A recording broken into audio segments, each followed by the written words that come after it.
Hello and welcome. I've just realised as I've done this that the microphone's going to sound really weird. Hold on, 2 seconds. You're going to hear me properly in just a minute. This is why we fix things. There we go. I don't know why that happened. Good morning. Hope you're doing good. Hope you're doing well. Hope you had a fantastic time so far this week and are ready to indulge in more Arsenal goodness. Let's say good morning to people joining us in the chat box. Hope you're doing good. Hope you're doing well. Good morning to Olu. Good morning to Simon and Answer and Ife and Paul. Good morning to Marcus and Amira and Martin at Arsenal Analyze. Gooner David, Martin, Matt G. Good morning to you. Kieran, Kevin, Stephen, Dixit. We're going to go for Dixit. I think it's Dixit. Good morning, everybody else in the chat box. I hope the audio is now smooth and clean and clear, but it wasn't going to be a second ago. So I'm hoping that it's all fine. Now, that classic British way of fixing something by taking out the USB stick, putting back the USB stick, that's how we fix all world problems. Anyway, make sure that you do get hold of a ticket because there are less than 6 remaining. Link in the description for the biggest Arsenal football prize that is there. Unreal.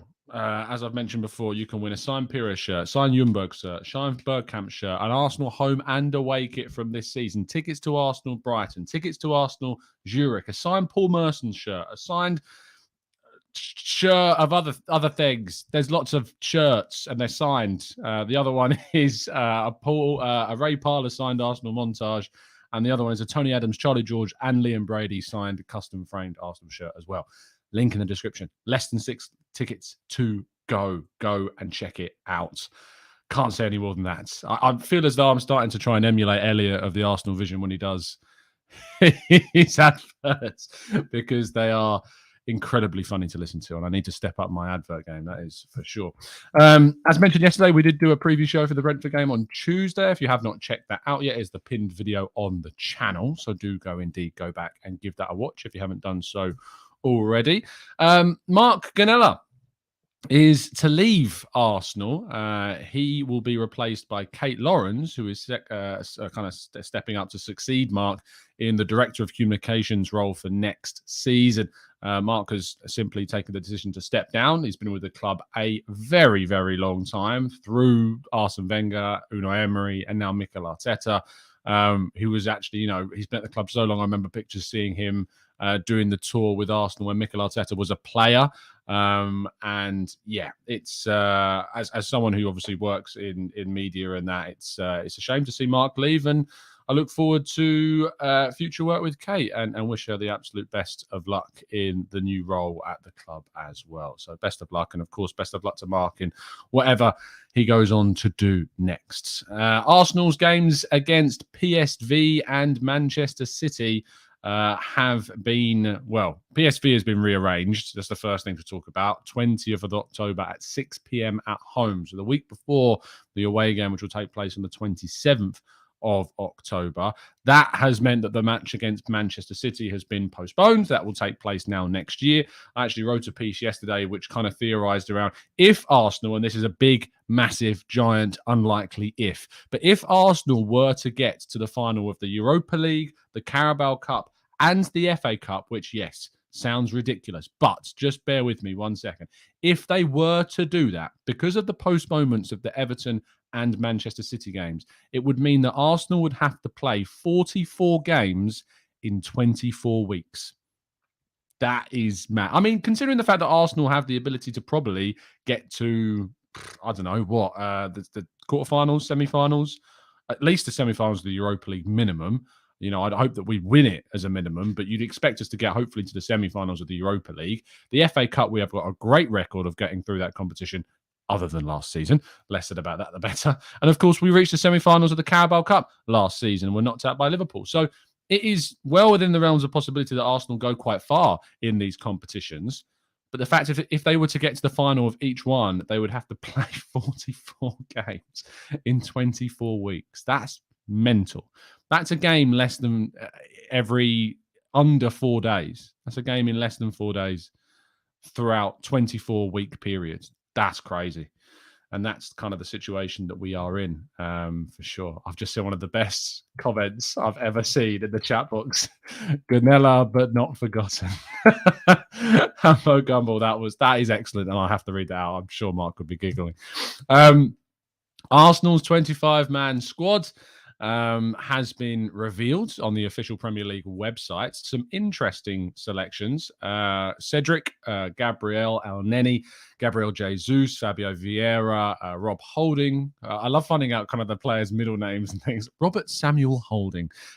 George Lewis, Reece Nelson, Ed Wood, Nketiah, Martin Odegaard, Thomas Partey, Aaron Ramsdale, Sambi Lokonga, Matt Smith, Emil Smith-Rowe, Kieran Tierney, Takehiro Tomiyasu, Matt Turner, Benjamin White, of course, Granit Xhaka, and Alexander Zinchenko. Now, you'll notice that Martinelli, Saka, and Saliba all are not in that 25-man squad list. But the reason for that is, of course, they don't need to be registered outside of the under-21s. So they are in the under-21s section of that announcement. It's a very, very, very long list. I'm not going to bore you with it all. You can find it on the Premier League website. Very long list. The interesting part of this is obviously that is both Matt Smith and George Lewis have been named on the 25-man squad list. That's because of their age. So, yeah, that's basically the reason as to why they're there. And there's a lot of players, of course, that are on loan named in the other list of youth talent as well. It's good that we don't have to worry about naming Saliba and Martinelli. But what the frustration, I think, is that we've only named 24 on this list. Maybe even less than that, actually. 1, 2, 3, 4, 5, 6, 7, 8, 9, 10, 11, 12, 13, 14, 15, 16, 17, 18, 19, 20, 21. We've only named 21 players on our 25-man squad list. Sorry, I know that counting on a podcast is incredibly invigorating and enjoyable to listen to. But we've only named 21 players out of the 25. Now, Saliba, Gabriel Martinelli, and Saka obviously make up a bigger part of that. And George Lewis and Matt Smith aren't necessarily really part of the first full team plans. I know Matt Smith has been on the bench, but they're not really part of kind of that senior squad as of yet. Smith, who knows? Maybe get some minutes in the Europa League. We'll have to wait and see. But it does show that we had wiggle room in the summer transfer window to do more. I think that's going to be the frustration for most people reading through this is, that I think this is going to change, and that's what I need it. Ritzy says, Tom, you have 2 shows premiering on the 27th at 9 a.m. I think I saw that. What you probably would have seen in I still need to work through all the logistics. So if there's wrong times and stuff, don't worry. I am going to change those. You probably saw a load of shows pop up on your sub feed on YouTube yesterday. The reason for that is because yesterday evening, I was sorting out kind of a lot of I was just basically uploading all the content that's going to go out over the honeymoon series. So you can actually have a look at some of the content that's coming up. You won't be able to watch that content until the days that they are going to drop, and you should get information about when that is on there's a little kind of tab at the bottom that tells you when they're going to go. So yeah, you can clearly see I've been working ridiculously hard to try and get you content, but don't worry, any of those times that look a bit off or dates that look a bit off, don't worry, I'm going to go back and sort all of them out. So it's just making sure they are uploaded. That's what I cared about more at this moment in time, but thank you for pointing that out. Charlie Patino has returned to action, came off the bench last night for Blackpool in their game against Rotherham, which is also significant because, of course, Brooke Norton-Cuffy plays for Rotherham. And obviously, that's the first time the two teams have met so far this season. It's expected that Charlie Patino will have more of a kind of key role in the game against Millwall at the weekend. But coming off the bench is obviously a big relief, I think, for Blackpool in particular, because he had that what looked to be a really serious knee injury that he's now thankfully recovered from. Unfortunately, there was a bad side to this game. Brooke Norton-Cuffy did come off injured during the game. Manager Paul Warne spoke afterwards, in which he said Brooke Norton-Cuffy was going down the tunnel after coming off, and then the second goal went in. He heard the roar and he came sprinting back out onto the touchline. I don't think he's done his hamstring any good. So obviously there's a split here. He's got a hamstring injury. This can be short or long term. However, as Paul Warne has described there, he did come out sprinting from the tunnel when Rotherham scored their second goal. So it can't be too bad, but it's not going to be great that he was sprinting out of the tunnel after injuring his hamstring. Hopefully he's not out for too long, but it does seem to be like a minor hamstring injury at a minimum right now. Hopefully we get more information on this, and once we do, I'll make sure to give you that information as soon as feasibly possible. So there you go. Now our headline story of the day is not Omar Rekic, because for some reason it's decided not to save my slideshow, which is annoying, but Mykhaylo Mudryk scored again. Brilliant goal. If you haven't yet seen it, make sure you go and check it out for Shakhtar Donetsk yesterday in the Champions League. It was what a finish, what a run, the speed, the control, the dribbling. You can see why Clive is absolutely obsessed with this guy. He's a very, very exciting talent. Arsenal want him. Arsenal have gone in for him in the summer window. They've kind of inquired about him. We've not made anything kind of an official bid. And of course, we know from hearing from the man himself when he spoke to Ben Jacobs of CBS Sports that he couldn't say no to Arsenal if they were to agree a deal with Shakhtar. Will we go back in for him in January? I would be surprised because I feel as though midfield will take more of a priority. But Mykhaylo Mudryk is a hell of a player, it seems, and certainly one that Arsenal fans should be excited if indeed we are able to get our hands on him between now and the end of even the winter, maybe next summer's transfer window. So there you go. That is all of today's stories. Make sure you go and check out our preview show if I haven't said so already, but we're going to take your questions in part 2. So now's the time for you guys to throw those into the chat box after this quick break.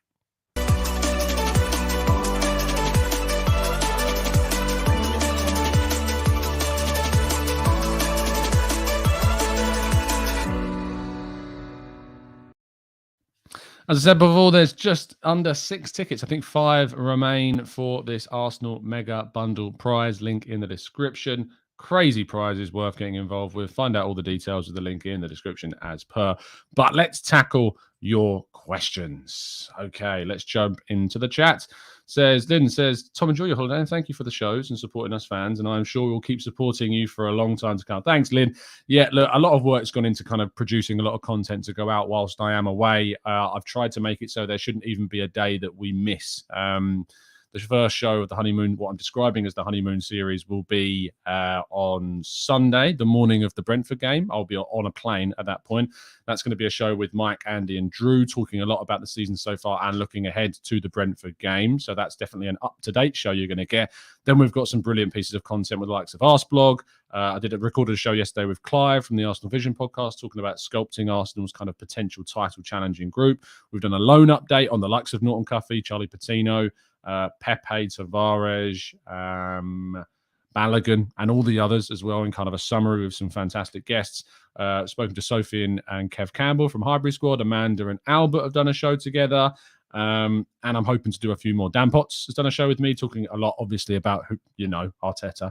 So, yeah, there's lots of content to come whilst I'm away. I've still got to record a couple more shows. But, yeah, it's going to be, hopefully, great for you guys to see all of that stuff whilst I'm away. And I hope that you subscribe and like the content still and help support the channel whilst I'm away, because it would mean a hell of a lot. But thank you for the continued support. Gooner David said, any news on Emil Smith-Rowe? We are expected to hear from Mikel Arteta tomorrow in his press conference, so we will find out more about his situation then. And when we do, it's hoped that it will be positive. Him and Cedric were recovering together. It didn't seem like it was too bad of an injury, just kind of a recovery from a groin issue that he's suffered before. Hopefully it's not too bad, but we should find out more in the press conference tomorrow. Abdul says, Tom, apparently 2 Arsenal scouts went to watch Mudryk at that game. I'm unsurprised. Arsenal scouts go all over Europe every single day of the week to try and watch games. So it would make sense because he is one of our targets that we are indeed watching. But good bit of information there, Abdul. Reece says, Tom, do you think Maguire makes the England squad today? Probably, because Southgate has his favourites, even though he's not been playing. If Ben White is not in there and Maguire is in there, it's a joke. But we'll have to wait and see. Ronald says, will George Lewis and Matt Smith make it at Arsenal? I see them being sold. George Lewis, I am very, very doubtful. I don't think George Lewis will make it at Arsenal. I think he will eventually move on from the club. Matt Smith, I don't know. He has done well. He's enjoyed his loan spells. He's done his time away from the club. There's a reason why he's being kind of picked for the squad as kind of that depth option and the youth option on the bench. He's training with the senior squad consistently. He's integrated himself with the senior players. When I was at the training ground last week, he came out with the likes of Ben White and Tierney, etc. So he is integrating himself with those senior stars, and we'll have to wait and see what comes of him. I know there's other people that feel he's got a higher ceiling than the likes of Charlie Patino. I've seen some comments in the comment section suggesting I don't necessarily agree with that myself, but it's intriguing seeing how highly rated he already is amongst some of the fan base. Fuad says, who would you say is our best finisher in the team? Best finisher? It's got to be between Gabriel Jesus, of course, and I think potentially I was going to say Gabriel Martinelli, but that said, he has missed a fair few. So I think it probably is Jesus or Nketiah. Nketiah in those chances near the goal can be really clinical, really clinical. It's just about getting the ball to him in those situations and getting him in the right place at the right time. Get him in those dangerous positions and I back him to score. Marcus says, no show live from the plane. Where is your commitment? Keep up the great work. Thanks, Marcus. Archie says, what are the odds of Kane and other Spurs players leaving international duties early as per usual before the North London derby? We'll have to wait and see, Archie. Yeah, if that happens. I mean, the positive for us is that no Brazilian players are going. Gabriel, Martinelli and Jesus all will be remaining with Arsenal over the international break, which means they'll get full rest ahead of the derby, which is really, really good for us. Christopher says, don't forget the round of 32 has gone in the Europa League now. It goes to the last 16 and you get a buy into the last 8 if you win. That's not true. The round of 32 still remains, to my understanding. If you finish second in the group, Christopher, you go into the round of 32 against the teams that drop down from the Champions League. If you do manage to win your group, you go into the last 16, and then you progress to the quarterfinal and the semi-final and the final. There is still a round of 32, but it is only for the teams that finish second in the group stage. So there's no forgetting that. I think you've just got that a little bit muddled. Matt G says, Tom, do you think we're making too much of Mudryk's Arsenal comments? I think he wants to move to the Prem, not specifically Arsenal. Yeah, of course. He wasn't asked, would you only choose Arsenal? He was asked, would you, like, there's been links to Arsenal, would you entertain that kind of thing? And he was like, yeah, I couldn't say no to Arsenal because he wants to move to the Premier League. So yes, Matt, you're absolutely right to raise that. Deep Kundu says, Tom, I know Arsenal doesn't like doing too much business in January, but with the difficult fixture schedule, I think we have to. Hope we get the right players in. It would absolutely depend upon the state of the squad in January and the players, of course, that are available in the January window. But a Danilo, I think, would be an excellent piece of business for Arsenal to do in January. I think that would make a lot of sense. Quality player, exciting player. Mudryk, maybe. We'd have to wait and see. Aya says, would it be unreasonable for fans to be patient until our players mature if the club can keep all of our young stars? I feel we're missing a little maturity before we start challenging for titles. Look, experience and age are separate. I don't necessarily put age and experience in the same kind of category. You'd think one would go hand in hand with another, but let's be real. A lot of these players, even though they're young, have been playing at the senior level for a long time. Saka, Ødegaard, Smith-Rowe have been playing at the senior level for a while now. Ødegaard in particular has been playing since he was 16, 17 years of age. So age doesn't necessarily correspond to experience or maturity, and that's why Ødegaard at 23 is our club captain. We've got players like Partey and Xhaka, and even Zinchenko and Jesus at 25 are experienced with 4 Premier League titles under their belts. So I don't think it's necessarily unreasonable that fans want to see us challenging for titles in the space of the next 2 years.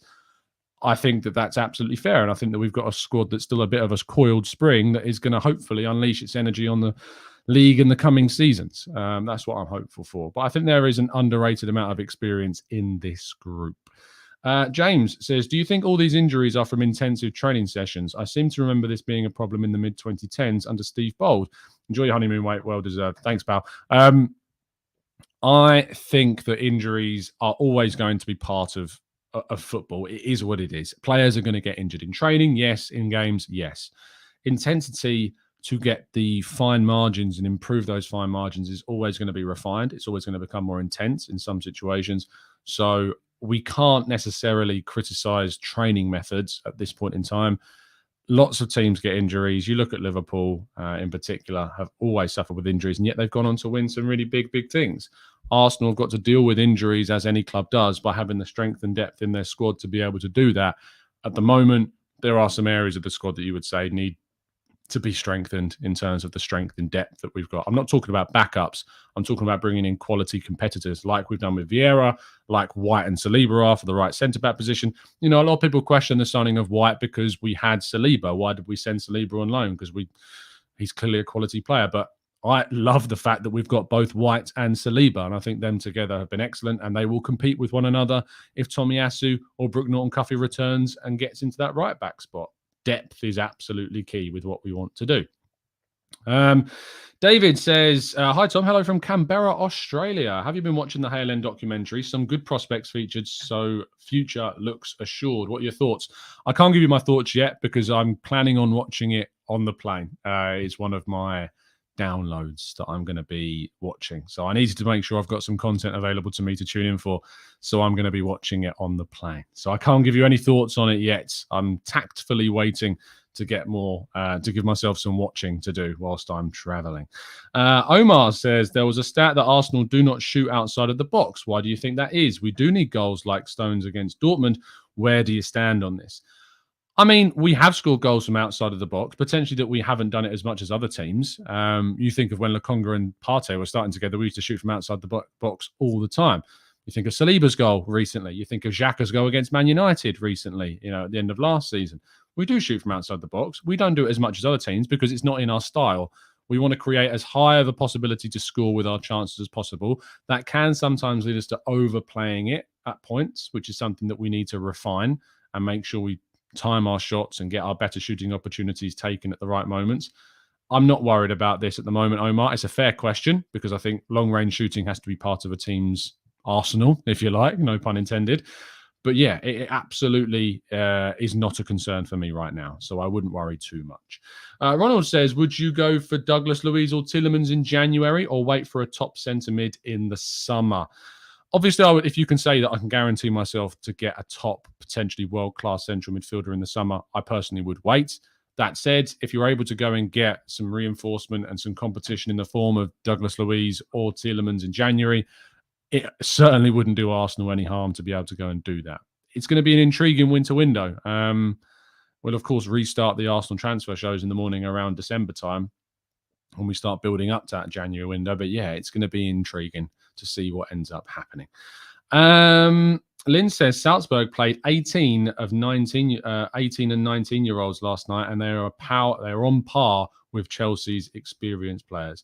Look, Rebel Salzburg are, outside of Arsenal, the team that I follow the most, because I love looking through kind of the youth development, the program there. I actually wrote a piece yesterday about, I think it might be coming out at 11 today, this morning over on Football London, kind of about how Chelsea at the moment are being linked with Christoph Freund, who is he's an executive at Salzburg and has been credited with a lot of the work that they've done to try and bring through youth. If they want to go out and get Christoph Freund, obviously there's a slight frustration because I know how good he is at talent identification. Yeah, it comes out at 11 a.m. this morning, so you'll be able to read it then. But if Chelsea want to go and follow the Red Bull model, I have no problem with that. No problem with that at all. Because if you told me that Arsenal, despite my appreciation and joy of kind of watching, experiencing and following the Red Bull model grow, if you told me that Arsenal were going out and going through the Red Bull model, I would be fuming. I would not be happy with that at all. Why would I want Arsenal to adopt a model that is all about developing a young player and then selling your best players on for huge profits? Because that's what the Rebel Salzburg model is. They're able to dominate their league because they stand out and have a lot more money than everybody else in their league. So they're able to get into the Champions League, which then has a kind of positive feedback loop, gives you even more money, makes you stand out even more as they get further in the competitions. And they've gone quite far in certain European competitions in recent years as well. I think they've surprised a lot of people. I don't think they're a surprise package anymore. People know how good Salzburg are.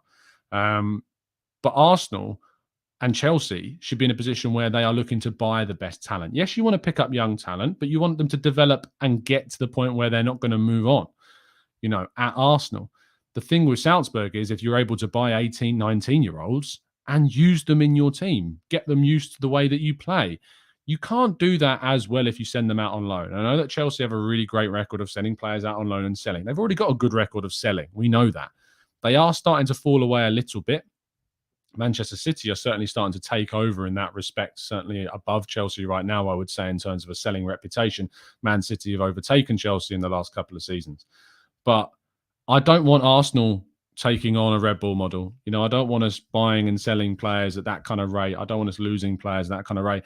And not only that, but Chelsea have got to deal with the fact of having a lot more restrictions than Salzburg have. Salzburg have a great scouting network in Africa, which I think I talked about yesterday, which, Chelsea can't use because of work permit issues. Salzburg have got the links with other Red Bull clubs. And yes, they lose a lot of their players to RB Leipzig, but even RB Leipzig lose best players as well. Now, Keita going to Liverpool, Deo Upamecano going to Bayern Munich, and Marcel Sabitzer. And the Chelsea one as well. Oh, why has he escaped my brain? Why? Timo Werner, of course, who joined from Stuttgart to RB Leipzig, but of course was at that RB project and then was sold. He's come back and they've made a profit somehow and got the player back, and he's starting to score again because Chelsea didn't know how to use him properly. But yeah, look, it's mad. So if Chelsea want to go out and use the Red Bull model, be my guest is my answer to that. Be my guest. Moin says, we don't have any good finishers, to be honest. Is Jesus not a good finisher? Is Nketiah not a good finisher? The thing about Nketiah is I think saying that he's not a good finisher is harsh. And that's what you are saying. You know, you're saying we don't have any good finishers. So you're saying Nketiah is not a good finisher. I think you put Nketiah in the right place, the right time in the box. You give him the ball in the box, he's good. He's clinical. I think if you have Jesus in the box, he's clinical. So I do disagree. I think we do have a couple of really good finishers. We could have better. I'm not saying that. I definitely think we could improve our finishing. Because if, as you've used the example of the United game, if we were better at finishing, like Ødegaard in particular, we would have won that game probably at a canter. So we do need to improve, but yeah, I don't think it's fair to say we have no good finishers, because I think that Jesus and Nketiah are. I just think that Saka and Martinelli need to be better, and Ødegaard, of course, as well.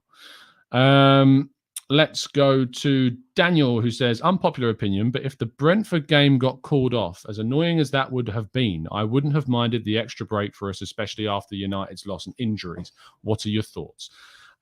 Daniel, it's absolutely a fair theory that the more games you have off, the more rest you have. The problem for me with that is that I think I would prefer Arsenal to have responded to the United game before playing Spurs. And I know we've had the Zurich game, which we won, but it was not a comfortable victory.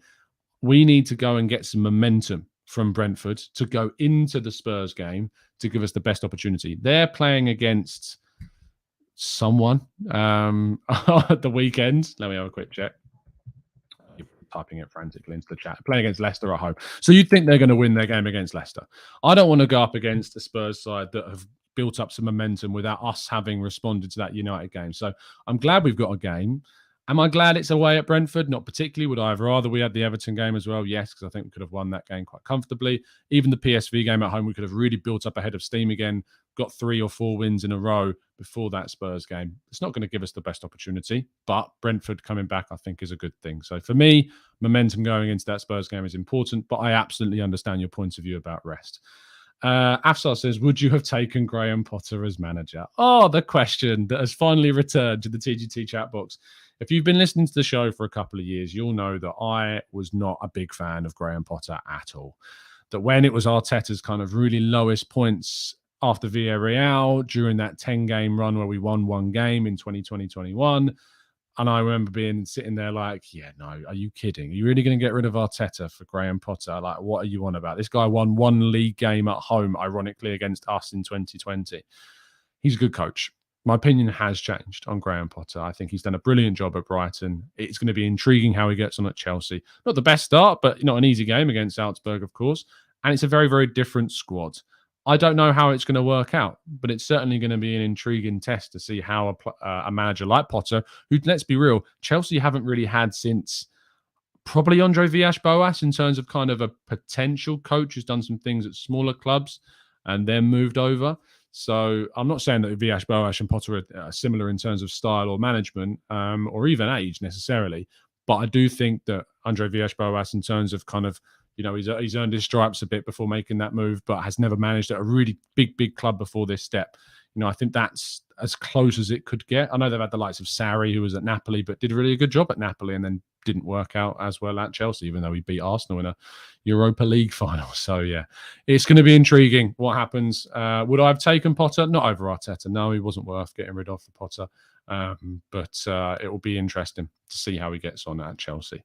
Let's go to Martin. Hi, Tom. I'm finding 8 a.m. a tad inconvenient just now. It's 10 a.m. here where I am, and it's very hot. So I'm finding the start time coinciding with my need to get in the pool and cool off. Well, Martin, I hope you're having a fantastic time wherever you are. And you can absolutely listen back to this if you want to. Let's go to Only Roll 60s. He says, I wish Brentford got called off purely because I'm off the beer this month. Yeah, I'm trying to actually go as teetotal as I can as possible. It probably will fail over the honeymoon, but after I get back from the honeymoon and a couple of other things that are planned, I'm going to try my best to take out the alcohol from the diet. I think it's going to be a good post-wedding, post-honeymoon diet tip for me, that's for sure. Let's go to VW says there's 679 of you watching, but we've only got 104 likes. What's that about? Come on, guys, let's get the likes up. Let's try and get this as high as we can. I know it's not been the transfer window, and I know that we've not been tuning in as regularly, but I really appreciate those that have stuck with us over this time. It means so much that you continue to support the channel, and I hope that you'll do that and continue to watch the 8 a.m. shows, even when I'm not actually here, and they are the pre-recorded honeymoon series that are coming out very soon. Fareed says, Tom, what are your thoughts on our players being injured? Our club isn't concentrating on the physical side of the game. Look at Bayern's players are jacked. They go lean and weak, but develop into monsters.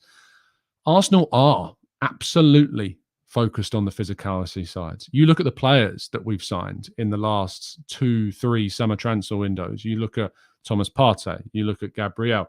These are more physical players. You look at White, Tomiyasu. More physical players coming into the team is absolutely on the agenda of this club to improve. You look at Jesus. Jesus is out-muscling Mings. He's out-muscling the big defenders. He's a leader. Zinchenko as well coming in technically brilliant. The club are certainly concentrating on the physical side of the game. Injuries is a part and parcel of clubs. It happens. It sucks, but it happens. Is it happening to Arsenal more than other teams? It's difficult for me to give you a definitive answer on that because my concentration is so heavy on Arsenal that to me, it might feel like we're getting more injuries than everybody else. But actually, if I was following football more broadly, maybe I would not feel the same way. I'm aware that, the likes of Leicester and Liverpool have suffered with significant injury problems. But because I'm so focused on Arsenal, it probably feels to me a lot more like that isn't the case. But we'll have to wait and see. And hopefully our injury issues improve. The issues we've had are kind of the reoccurring things like Partey, Smith Rowe, Tierney. These guys have had reoccurring problems. That's not new injuries happening. That's just naturally players that are injury prone, suffering from more injuries. I don't think that's necessarily Arsenal neglecting to look at the physical side of the game. They just have their players that are unfortunately suffering more with problems that we would rather hope that they didn't. But yeah, that's not our fault. That's just unfortunately what it is. We are going to round things off there. Do come and join me again at 10 a.m. UK time over on the Arsenal Way. We always do those shows Monday to Friday at 10. So do come and join us indeed. I'll be back tomorrow morning on this channel for 2 more days before the honeymoon series starts. So do make sure you do set your alarms as per for 8 a.m. UK time. And I hope you enjoy the Europa League action tonight. Arsenal aren't involved, of course, but it will give us an opportunity to potentially look at some other future potential opponents. So there's more football to watch. There's more football to enjoy. And I will see you at 10 a.m. over on the Arsenal Way and tomorrow morning, fit and bright and early here. Have a fantastic Thursday. And as always, up the Arsenal.